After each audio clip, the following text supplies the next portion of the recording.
চরিত্র বদলেছে হামের, আগে রেকর্ড না থাকলেও এবার আক্রান্ত হচ্ছে 6 মাসের কম বয়সী শিশুরাও। নতুন ধরন কিনা জানতে চলছে গবেষণা, ফলাফল পেতে অপেক্ষা করতে হবে অন্তত 6 মাস। 7 কলেজের শিক্ষার্থীদের স্বপ্ন পূরণ, যাত্রা শুরুর দ্বার প্রান্তে ঢাকা সেন্ট্রাল বিশ্ববিদ্যালয়। বিশ্বমান নিশ্চিতের প্রত্যয়, উচ্চশিক্ষার মানোন্নয়ন নিয়ে সংশয়।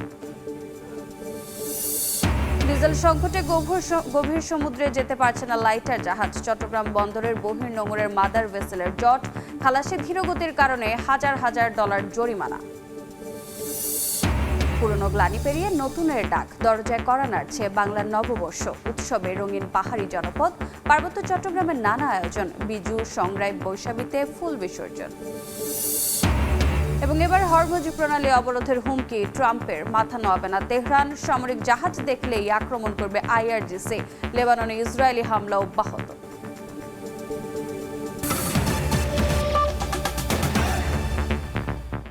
সময় সংবাদের সঙ্গে আছে আমি রোজা চৌধুরী। চরিত্র বদলেছে হামের, আগের রেকর্ড না থাকলেও এবার আক্রান্ত হচ্ছে 6 মাসের কম বয়সী শিশুরা। যদিও এখনই একে নতুন ধরন বলে শনাক্ত করতে রাজি নন বিশেষজ্ঞরা। তারা বলছেন শুধু বাংলাদেশ নয়, বিশ্বের বিভিন্ন দেশে 6 মাসের কম বয়সী শিশুরা আক্রান্ত হচ্ছে। তাই নতুন কোনো ধরন কিনা তা নিয়ে চলছে গবেষণা। ফলাফল পেতে সময় লাগতে পারে অন্তত 6 মাস। মনির হোসেনের রিপোর্ট।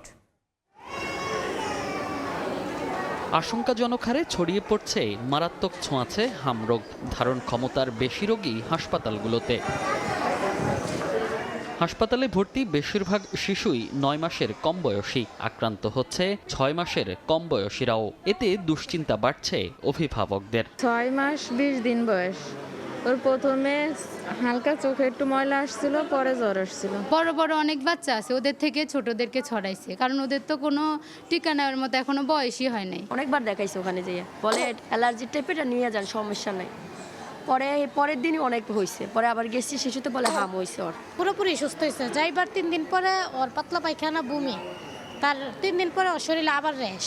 6 মাসের কম বয়সের শিশুরা হামে আক্রান্ত হওয়ায় উদ্বেগ বাড়ছে চিকিৎসকদেরও। বলছেন কম বয়সের শিশুদের হামে আক্রান্তের রেকর্ড না থাকলেও এবার আশঙ্কাজনকভাবে আক্রান্ত হচ্ছে। আমাদের মেডিকেল সায়েন্সে আমরা সাধারণত যে বই পড়ে আসছি সেখানে 6 মাসের নিচের বাচ্চাদের হাম সাধারণত হয় না। পিকুলিয়ারভাবে এই বছর যেটা হচ্ছে পিকুলিয়ার এবং খুব আতঙ্কজনক ব্যাপার যে 6 মাসের নিচের বাচ্চা আমরা এখন পর্যন্ত পেয়েছি 60 জন। 6 মাস থেকে 9 মাস পেয়েছি 65 জন। যেটা আগেই ছিল অলমোস্ট জিরোর কোঠায়। বয়স ভিত্তিক যে হামের আক্রান্ত রোগীর সংখ্যা একটা টোটালি 360 ডিগ্রি ঘুরে গেল। চরিত্র বদলে হামের এমন সংক্রমণ নতুন কোনো ধরন কিনা এমন প্রশ্নে বিশেষজ্ঞরা বলছেন আগের টিকা কাজ করায় এখনই নতুন ধরন বলা যাচ্ছে না। তবে গবেষণা শুরু হয়েছে, নিশ্চিত হতে সময় লাগতে পারে 6 মাস। শুধু বাংলাদেশ না, অন্য দেশেও কিন্তু দেখা যায় 6 মাসের নিচের বাচ্চারা আক্রান্ত হচ্ছে। এটা নতুন কোনো বৈশিষ্ট্য কিনা এখনো পর্যন্ত কিন্তু কোনো এরকম আমরা খবর পাইনি যে নতুন কোনো বৈশিষ্ট্য নিয়ে, কারণ তাহলে টিকার পরিবর্তন করতে হবে। যেই টিকাটা আছে সেই টিকাই কাজ করছে। হামের প্রাদুর্ভাব কমাতে শিশুদের টিকা দেওয়ার পাশাপাশি স্বাস্থ্যবিধি মেনে চলার পরামর্শ বিশেষজ্ঞদের। কিন্তু জরুরি পরিস্থিতি হলে হয় কি। মনির হোসেন, সময় সংবাদ, ঢাকা। হামের প্রাদুর্ভাব মোকাবিলায় দ্বিতীয় দিনের মতো চলছে জরুরি হাম রুবেলা টিকাদান ক্যাম্পেইন। এই মুহূর্তে ময়মনসিংহে আছেন সহকর্মী ওবায়দুল হক, সরাসরি যাচ্ছি তার কাছে। ওবায়দুল,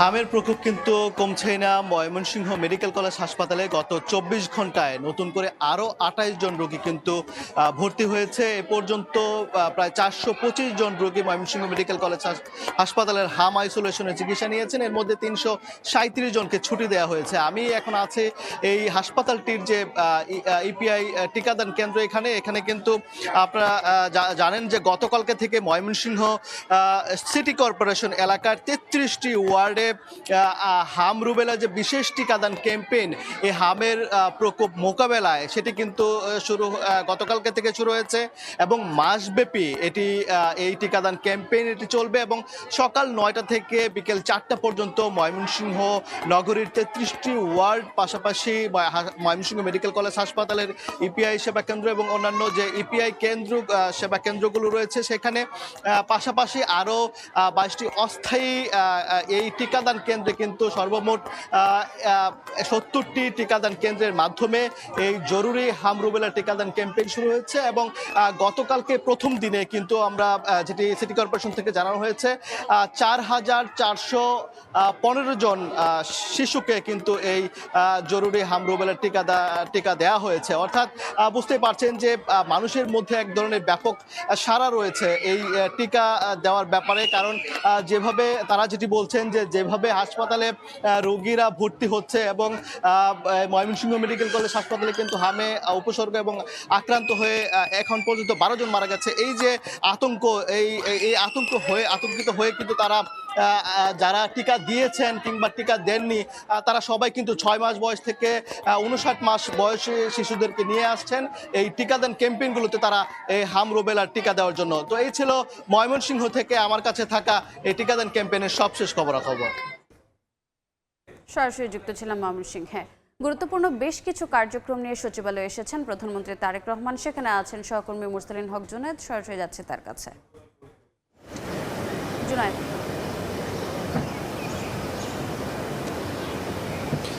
অন্যান্য কর্মদিবসের মতোই আরও একটি কর্মব্যস্ত দিন আজ পার করবেন প্রধানমন্ত্রী তারেক রহমান। আজকের দিনের যে নির্ধারিত সময়সূচি রয়েছে সেখানে তার কার্যক্রম শুরু হবে সকাল 9:30 থেকে এবং চলবে সন্ধ্যা 6টা পর্যন্ত নির্ধারিত যে সূচিগুলো রয়েছে সেই অনুযায়ী। এবং প্রথম যে বৈঠকটি সেটি হবে টেলিনর গ্রুপের প্রেসিডেন্ট এবং সিইও বেনেডিক্ট শিলফ্রেড ফাসমার তার সঙ্গে, এবং ধারাবাহিকভাবে এরপরে এনজিও বিষয়ক ব্যুরোর যে কার্যক্রম সেগুলো উপস্থাপন করা হবে প্রধানমন্ত্রীর সামনে। আজকের দিনের সবচেয়ে লম্বা এবং দীর্ঘ সময়ের যে বৈঠকটি হবে সেটি হচ্ছে কৃষি এবং কৃষিজাত পণ্যের যে বিনিয়োগকারী যারা রয়েছেন তাদের সঙ্গে নির্ধারিত সূচি অনুযায়ী 3 ঘন্টারও বেশি সময় একটি বৈঠক রয়েছে। বা কৃষি প্রধান এই বাংলাদেশে এই যে বিনিয়োগের বিষয়টি রয়েছে, কৃষির দিকে একটি বিশেষ নজর রয়েছে।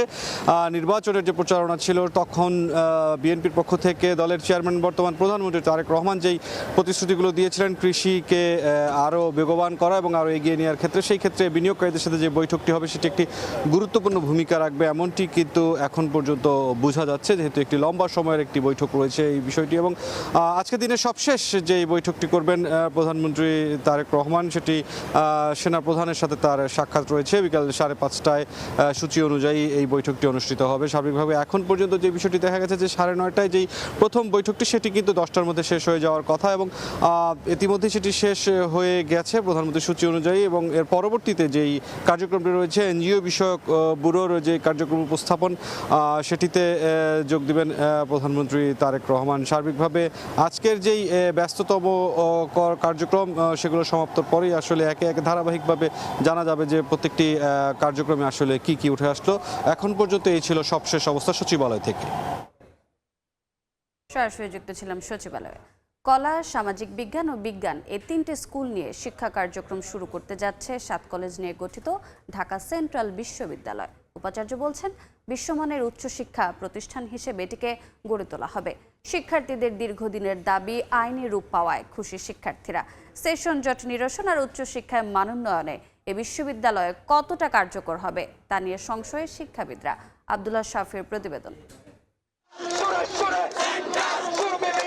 রাজপথের স্লোগান আর শিক্ষার্থীদের রক্ত আজ সার্থকতা পেয়েছে।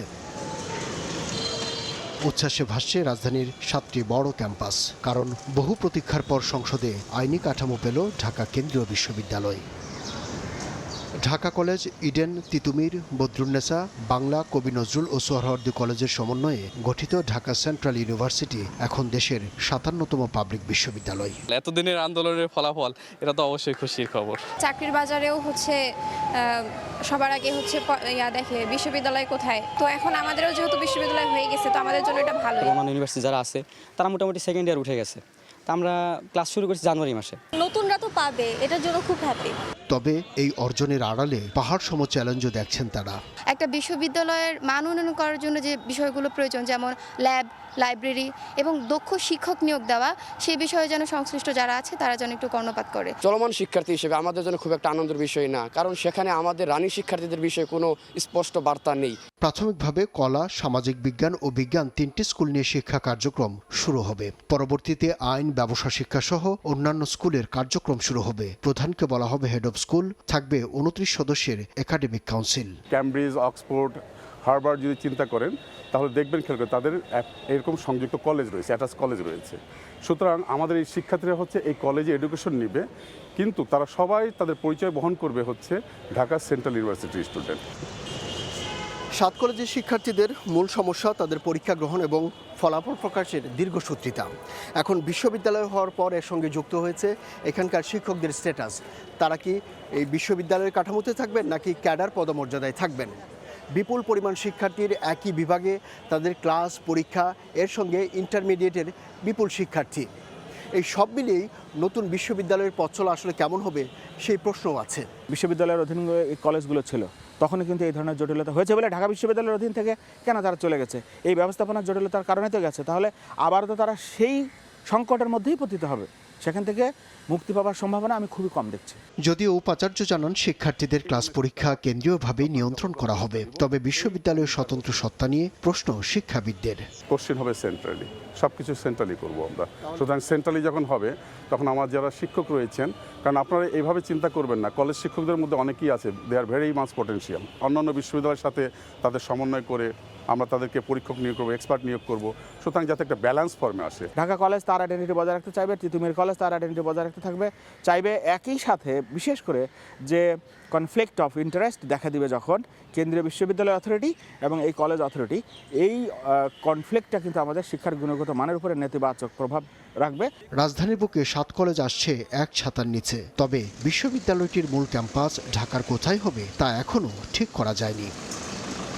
আব্দুল্লাহ শাফি, সময় সংবাদ, ঢাকা। সময় সংবাদে আরও থাকছে। প্রতি বছর 2 মিলিমিটার দেবে যাচ্ছে বরিশালের মাটি, হেলে পড়ছে ভবন, কৃষিতেও নেতিবাচক প্রভাব।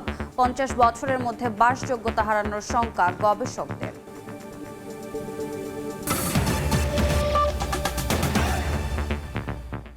বিদেশ থেকে আমদানিকৃত পণ্য লাইটার জাহাজের সংকটে খালাস করতে না পারা এবার চট্টগ্রাম বন্দরের বহির্নোঙরে মাদার ভেসেলের জট তৈরির অভিযোগ উঠেছে। প্রয়োজনীয় ডিজেল না পাওয়ায় লাইটারগুলো গভীর সমুদ্রে যেতে পারছে না। খালাসে ধীরগতির কারণে এসব পণ্য যেমন সময় মতো বাজারে যেতে পারছে না, তেমনি অলস বসে থাকায় প্রতিটি মাদার ভেসেলকে প্রতিদিন 15 থেকে 25 হাজার মার্কিন ডলার জরিমানা গুনতে হচ্ছে। সাক্ষাৎ ত্রিপুর ক্যামেরায় বিস্তারিত জানাচ্ছেন পার্থপ্রতিম বিশ্বাস। চট্টগ্রাম বন্দরের বহির্নোঙরে অবস্থানরত 3টি মাদার ভেসেল বিদ্যুৎ কেন্দ্রের জন্য আনা অন্তত 1.5 লাখ মেট্রিক টন কয়লা লাইটার সংকটের কারণে খালাস বন্ধ রেখে কয়েকদিন ধরেই এভাবে বসে আছে। অন্যদিকে লাইটার এই জাহাজে পর্যাপ্ত ডিজেল সরবরাহ করে সংকট কাটাতে জ্বালানি মন্ত্রণালয়ের সচিব এবং বিপিসির কাছে আলাদা চিঠি দিয়েছে বাংলাদেশ চায়না পাওয়ার কোম্পানি। 1320 মেগাওয়াট ক্ষমতা সম্পন্ন পটুয়াখালীর পায়রা বিদ্যুৎ কেন্দ্রের জন্য ইন্দোনেশিয়া থেকে এসব কয়লা আমদানি করা হয়েছে বলে চিঠিতে উল্লেখ করা হয়েছে।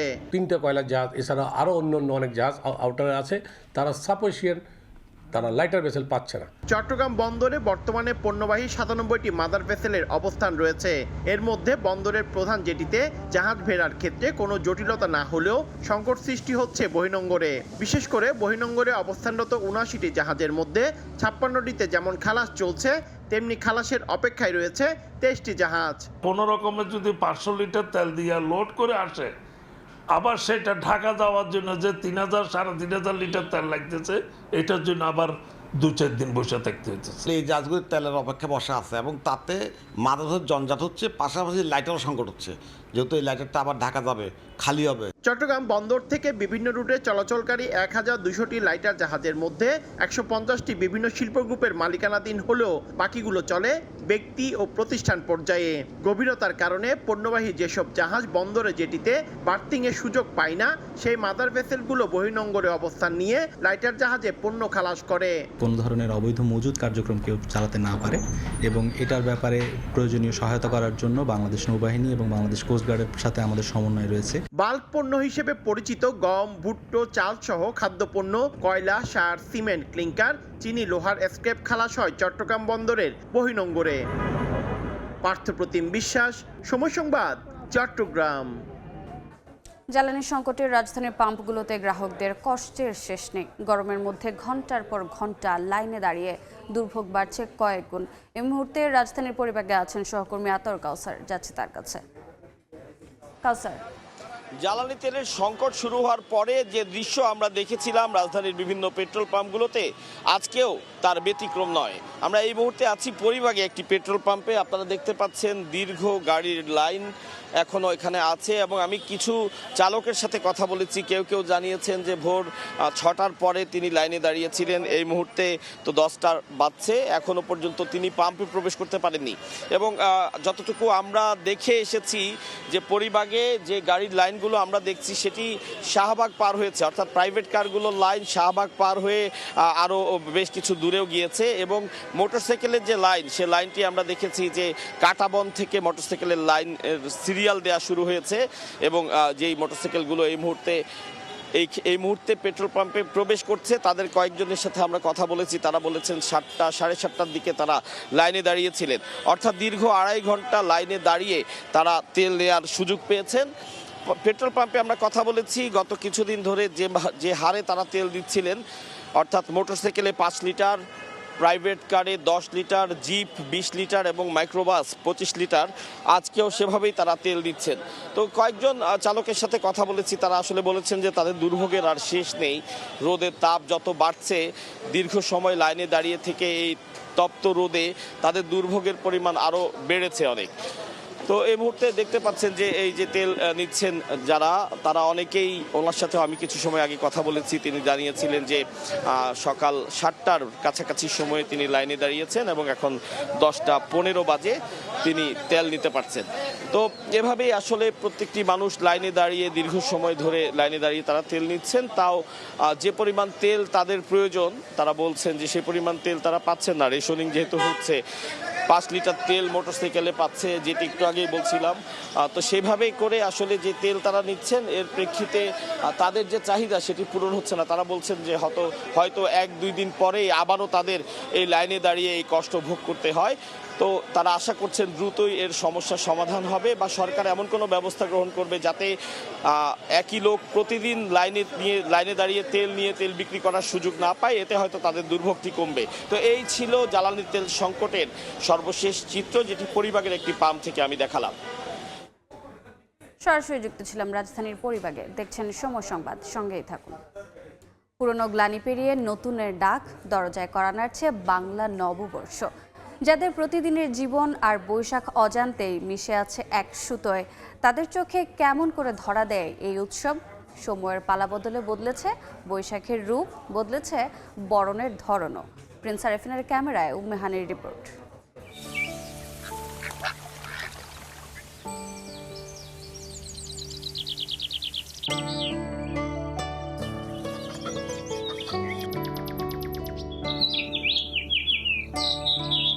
চৈত্রের বিদায়ী দিনের শেষে নতুনের আবাহন। প্রকৃতির এই পরিবর্তনে মানুষও সামিল। এমন এক জুটবদ্ধতা যেখানে প্রকৃতি ও মানুষ এক সুতোয় গাঁথা পড়ে নতুনের অপেক্ষায়।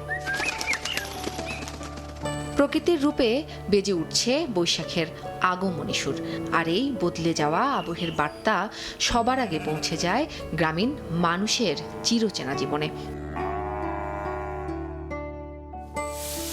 ঋতুর এই পালাবদল আপন ছন্দে জড়িয়ে নেয় প্রান্তিকের মাটি ও মানুষকে। গ্রামীণ জীবনে চৈত্র যেমন বিদায়ের, তেমনি হিসাব নিকাশেরও। প্রকৃতির এই ছোট্ট ছোট্ট পরিবর্তনই যেন মায়া হয়ে মিশে আছে গ্রামীণ মানুষের প্রতিদিনের কাজে। যেমন নিস্তব্ধ দুপুরে পুরনো ঘরটাকে নতুন করে গুছিয়ে তোলার চেষ্টা, কিংবা ছোট্ট ছোট্ট আয়োজনে নিজেকে সাজিয়ে তোলা। এসবের মধ্যেই ধরা দেয় আসন্ন উৎসবের আভাস। সরল প্রস্তুতিতেই যেন লুকিয়ে থাকে বৈশাখের ডাক। এখানে উৎসব ধরা দেয় না বিলাসিতা রূপে, বরং শান্তি এখানে পরম ধর্ম। কৃষিকাজ করি, বৈশাখে আসলে পান্তা ভাত খাই। গুডি উড়াইতাম, গুডি করতাম, ঘোড়া দৌড় দেখতাম। আব্বা জিলেবি টিলেবি কিনে দিছে বাড়িতে। এই সময় অনেক গরম পড়ে, তারপরও নিজেকে সাজিয়ে রঙিন করে অনুভূতি প্রকাশ করার মতো বৈশাখ। সময় বদলেছে, বদলেছে বর্ষবরণের ধরনও। শহুরে চাকচিক্য এখানে নেই, নেই আড়ম্বরের বাহুল্য। তবুও প্রকৃতির সঙ্গে এ এক গভীর বোঝাপড়া, যেখানে টিকে আছে উদযাপনের আসল রূপ। গ্রাম বাংলায় বৈশাখ আসে আড়ম্বরভাবে, তবুও এখানকার মানুষের মধ্যে রয়েছে সকল মলিনতাকে ঝেড়ে ফেলে নতুন সম্ভাবনার আশা। তাই তো এই বৈশাখে সকল পুরনোকে মুছে ফেলে নতুন আসুক মহাসমারোহে। উম্মে হানি, সময় সংবাদ, গাজীপুর। আরও থাকছে। হাঙ্গেরিতে ট্রাম্প পুতিনের ঘনিষ্ঠ মিত্র ভিক্টর অরবানের 16 বছরের শাসনের অবসান, বিরোধী নেতার ভূমিধস জয়, ইউরোপের রাজনীতিতে বড় পরিবর্তনের ইঙ্গিত। খাগড়াছড়িতে শুরু হয়েছে ত্রিপুরাদের প্রধান সামাজিক উৎসব বৈশু। ফুল ও হাতে বোনা নতুন কাপড় ভাসিয়ে দিনটি উদযাপন করা হচ্ছে। বিস্তারিত জানাতে খাগড়াছড়ির পল্টন জয়পাড়া থেকে যুক্ত হচ্ছেন সহকর্মী জিতেন বড়ুয়া। জিতেন, খাগড়াছড়ি এখন উৎসবের নগরীতে পরিণত হয়েছে। হারিবসু উপলক্ষে আজ ত্রিপুরা জনগোষ্ঠীর একটা বিশাল মিলন মেলায় পরিণত হয়েছে খাগড়াছড়ির চেঙ্গি নদী। এই নদীতে প্রায় 1 থেকে 1.5 কিলোমিটার পর্যন্ত ত্রিপুরা জনগোষ্ঠীর তরুণ তরুণীরা নদীতে ফুল এবং রিনাই ঋষি অর্থাৎ কাপড়ের ছোট ছোট কাপড় বুনে নদীতে ভাসিয়ে দেয়। এই নদীতে ভাসিয়ে দেওয়ার মধ্য দিয়ে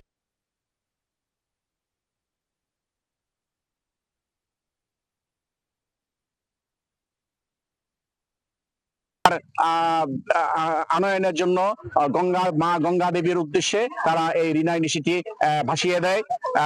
সাথে সাথে ফুল দিয়ে প্রদীপ জ্বালিয়ে তারা পূজা করে থাকে। এটাকে বলা হয় হারিবসু। আগামীকাল হবে ত্রিপুরা জনগোষ্ঠীর মূল বিজু অর্থাৎ বৈষুমা। এই বৈষুমার দিনে তারা বিভিন্ন সবজি দিয়ে পাচন তৈরি করে এবং নিরামিষ তারা তৈরি করে, যেখানে তারা আগামীকালকে কোনো মাছ মাংস খাবে না। বিভিন্ন সবজি এবং পিঠা তৈরি করে অতিথিদের আপ্যায়ন করাবে। এর পরের দিন হচ্ছে বৈষুমা অর্থাৎ শুভ নববর্ষ। ওই নববর্ষের দিনে তারা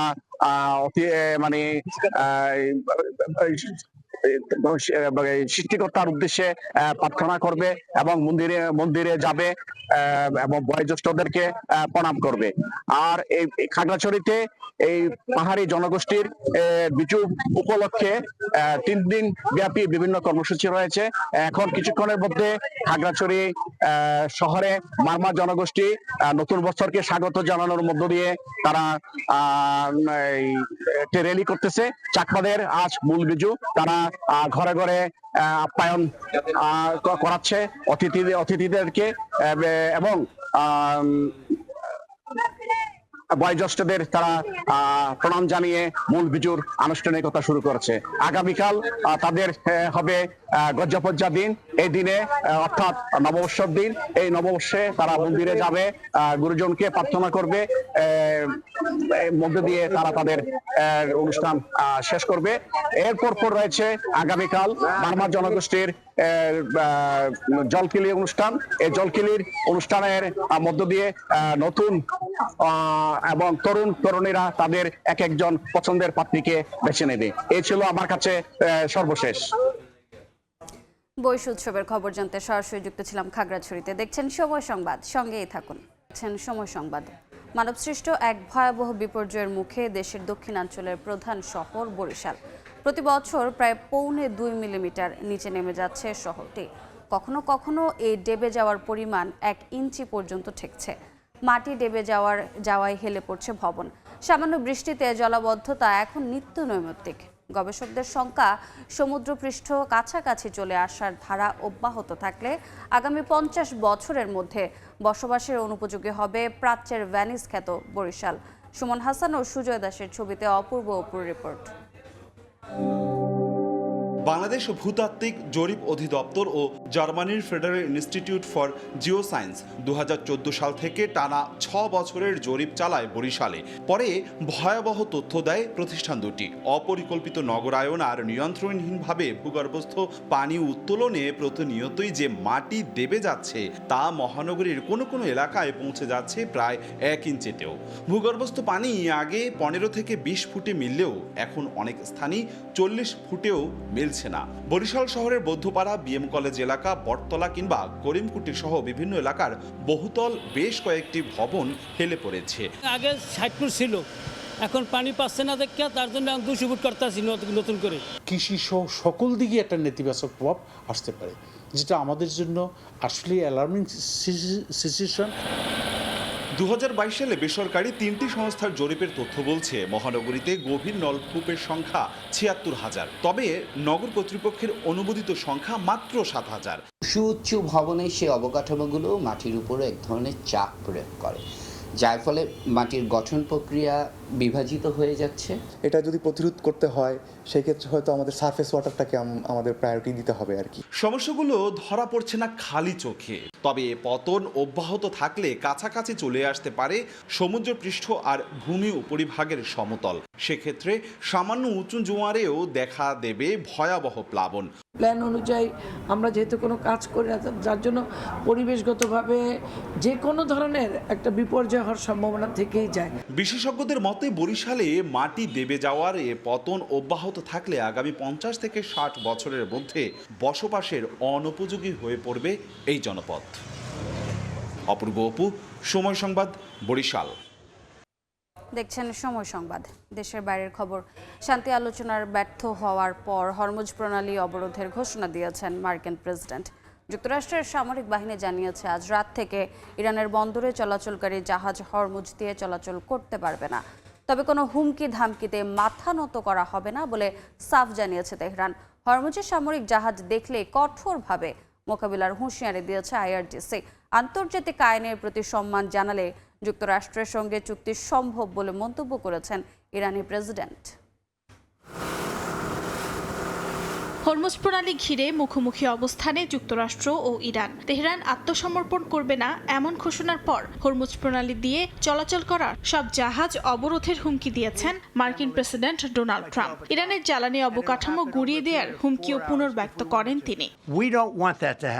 মার্কিন সামরিক বাহিনীর সেন্ট্রাল কমান্ড জানিয়েছে 13 এপ্রিল থেকে ইরানের ওপর নৌ অবরোধ কার্যকর হবে। ট্রাম্পের ঘোষণা অনুযায়ী এদিন সকাল 10টা থেকে ইরানি বন্দরগুলোতে আসা যাওয়া করা সব ধরনের নৌ চলাচল বন্ধ করে দেয়া হবে। ট্রাম্পের এমন মন্তব্যের পর ইরানের বিপ্লবী গার্ড বাহিনী স্পষ্ট হুঁশিয়ারি দিয়েছে হরমুজ প্রণালীর দিকে কোনো সামরিক জাহাজ দেখলেই কঠোর ব্যবস্থা নেওয়া হবে। তবে বেসামরিক জাহাজ চলাচলের জন্য প্রণালী উন্মুক্ত বলে জানিয়েছে আইআরজিসি। কোনো হুমকি ধামকিতেই মাথা নত করা হবে না বলে সাফ জানিয়েছে ইরান। তবে ট্রাম্প প্রশাসন আন্তর্জাতিক আইনের প্রতি সম্মান জানালে যুক্তরাষ্ট্রের সঙ্গে ইরানের চুক্তি অসম্ভব নয় বলে মন্তব্য করেছেন ইরানের প্রেসিডেন্ট মাসুদ পেজেশকিয়ান। রুশ প্রেসিডেন্ট ভ্লাদিমির পুতিনের সঙ্গে ফোনালাপে তিনি এই কথা বলেন। একই সুর মার্কিন ভাইস প্রেসিডেন্ট জেডি ভ্যান্সের কণ্ঠেও। ইরানের সঙ্গে এখনও চুক্তি সম্ভব বলে মনে করেন তিনি। তবে তেহরান পরমাণু কর্মসূচি ছাড়তে রাজি না হওয়ায় একটি চূড়ান্ত প্রস্তাব দিয়ে ইসলামাবাদ ত্যাগ করেন ভ্যান্স। ইরান ও যুক্তরাষ্ট্রের মধ্যে চলমান উত্তেজনার প্রেক্ষাপটে যুদ্ধবিরতির মেয়াদ বাড়ানোর আহ্বান জানিয়েছে ওমান। রোববার সামাজিক যোগাযোগ মাধ্যম এক্সে দেয়া এক পোস্টে ওমানের পররাষ্ট্রমন্ত্রী এই আহ্বান জানান। ওমান দীর্ঘদিন ধরেই ইরান ও যুক্তরাষ্ট্র পারমাণবিক আলোচনায় মধ্যস্থতাকারীর ভূমিকা পালন করে আসছে। এদিকে লেবাননে অব্যাহত রয়েছে ইসরায়েলের হামলা। দক্ষিণাঞ্চলের একাধিক জায়গায় আক্রমণ চালিয়েছে দখলদার বাহিনী। লেবাননে যুদ্ধ চলবে বলে হুঁশিয়ারি দিয়েছেন ইসরায়েলের প্রধানমন্ত্রী বিনিয়ামিন নেতানিয়াহু। অর্জিতা শেহজিন, সময় সংবাদ। হাঙ্গেরিতে শেষ হলো প্রধানমন্ত্রী ভিক্টর অরবানের 16 বছরের শাসন। দেশটির নির্বাচনে ঐতিহাসিক জয় পেয়েছেন বিরোধী নেতা পিটার ম্যাগিয়ার।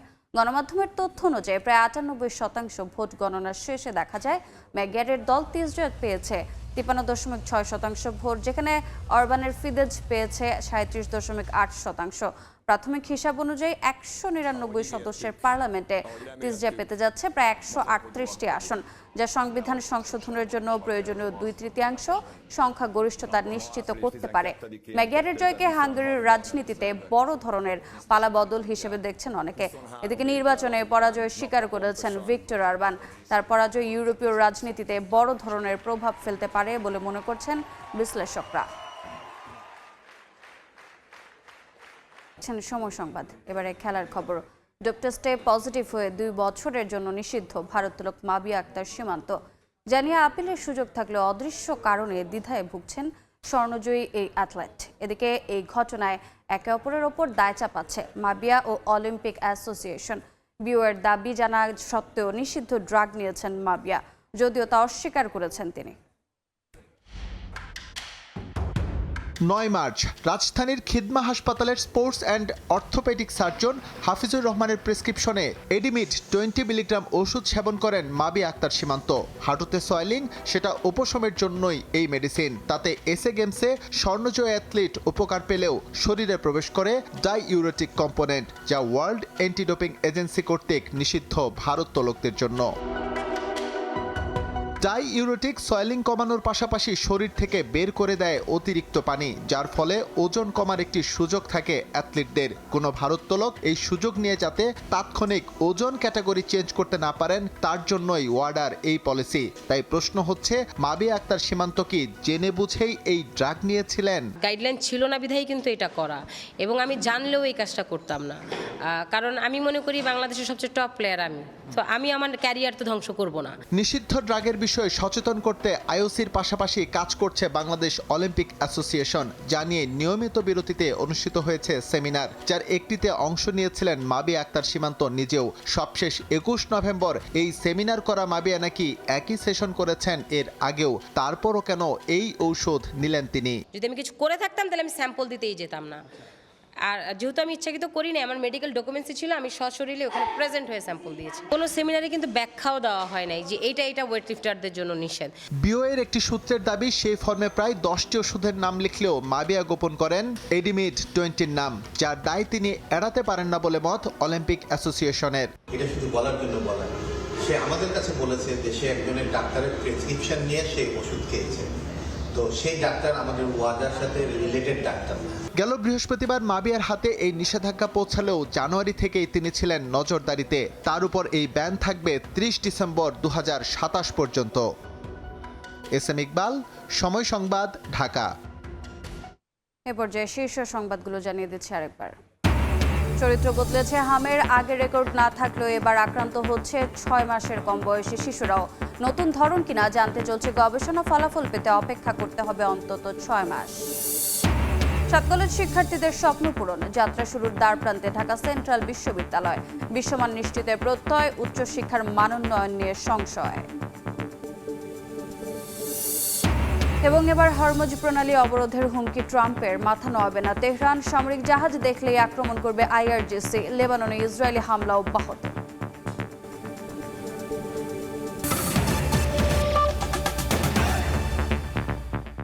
এ ছিল সকাল 10টার সময় সংবাদে। এরপর এই সময়ের বাণিজ্য নিয়ে সঙ্গে থাকবেন ফরহাদুর রহমান। রোজা, আপনাকে ধন্যবাদ। এই সময়ের বাণিজ্য নিয়ে আসছে কিছুক্ষণ পর, সঙ্গে থাকুন সময়ের।